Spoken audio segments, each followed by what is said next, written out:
அண்ணா பல்கலைக்கழக மாணவி பாலியல் வன்கொடுமை வழக்கில் கைதான ஞானசேகரனை ரகசிய இடத்தில் வைத்து விசாரணையானது நடைபெற்று வருவதாக அண்மை தகவல் தற்போது வெளியாகியிருக்கிறது. ஞானசேகரை ரகசிய இடத்தில் வைத்து விசாரணையானது நடைபெற்று வருவதாக தற்போது அண்மை தகவல் வெளியாகியிருக்கிறது. 7 நாட்கள் போலீஸ் காவல் விசாரணையானது நடத்த அனுமதி வழங்கப்பட்ட நிலையில் தற்போது ஞானசேகரனை ரகசிய இடத்தில் வைத்து விசாரணையானது நடத்தப்பட்டு வருவதாக அண்மை தகவல் வெளியாகியிருக்கிறது. அண்ணா பல்கலைக்கழக மாணவி பாலியல் வன்கொடுமை வழக்கில் கைதான ஞானசேகரனை ரகசிய இடத்தில் வைத்து விசாரணை நடைபெற்று வருகிறது. விவரங்களை செய்தியாளர் ராகவேந்தர் வழங்க கேட்கலாம். ராகவேந்திரன், ஞானசேகரிடம் விசாரணையானது தற்போது தொடங்கி இருக்கிறது. 7 நாட்கள் விசாரணை மேற்கொள்ள அனுமதி வழங்கப்பட்டுள்ள நிலையில் தற்போது விசாரணை தொடங்கி இருக்கிறது. விவரங்கள் என்ன? வணக்கம். சென்னை அண்ணா பல்கலைக்கழக வளாகத்தில் கடந்த டிசம்பர் 23ஆம் தேதி மாணவி பாலியல் வன்கொடுமை செய்யப்பட்ட வழக்கில் சென்னை கோட்டூரை சேர்ந்த பிரியாணி கடைக்கார ஞானசேகரன் கைது செய்யப்பட்டார். கை கால் முறிவுக்காக சிகிச்சை பெற்று வந்த அவர் கடந்த 10ஆம் தேதி புழல் சிறையில் அடைக்கப்பட்டார்.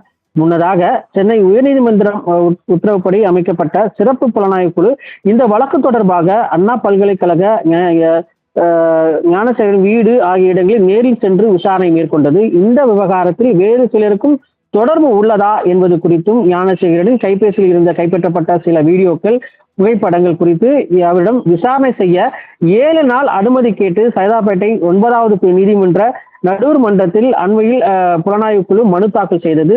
அந்த மனு மீதான விசாரணை நேற்று விசாரணைக்கு வந்தது. இருதரப்பு வாதங்களை கேட்ட நீதித்துறை நடுவர் 7 நாட்கள் ஞானசேகரன் போலீசார் விசாரணை நடத்த அனுமதி வழங்கி உத்தரவிட்டார்.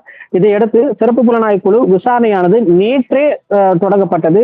இந்த விசாரணையானது முதல் கட்டமாக, அதாவது ரகசிய இடத்தில் வைத்து இந்த விசாரணையானது நடைபெற்று வந்தது. நேற்று முதல் கட்டமாக கொண்டு எழும்பூர் காவல் நிலையத்தில் வைத்து விசாரணை நடைபெற்றதாகவும், அதனை அடுத்து அடையாறு துணை ஆணையர் அலுவலகத்தில் வைத்து விசாரணை நடத்தப்பட்டதாகவும் தகவலானது வெளியானது. தற்போது ஞானசேகரனை ரகசிய இடத்தில் வைத்து விசாரணை மேற்கொள்ளப்பட்டு வருகிறதாக போலீசார் தரப்பில் தெரிவிக்கப்பட்டிருக்கு.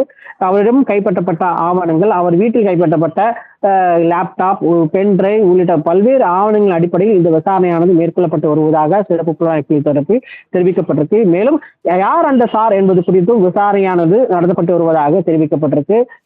அவர் யார் என்ற சார் உண்மையில் இருக்கிறார் என்ற கோணத்தில் விசாரணையானது நடத்தப்பட்டு வருவதாக சிறப்பு புலனாய்வு குழு தரப்பில் தெரிவிக்கப்பட்டிருக்கு. அண்ணா பல்கலைக்கழக மாணவி வழக்கில் ஞானசேகரிடம் விசாரணையை சிறப்பு புலனாய்வு குழுவினர் நேற்றை தொடங்கிய நிலையில் இன்று ரகசிய இடத்தில் மீண்டும் விசாரணை நடைபெற்று வருகிறது. விவரங்களை வழங்கியதற்கு நன்றி ராகவேந்தர்.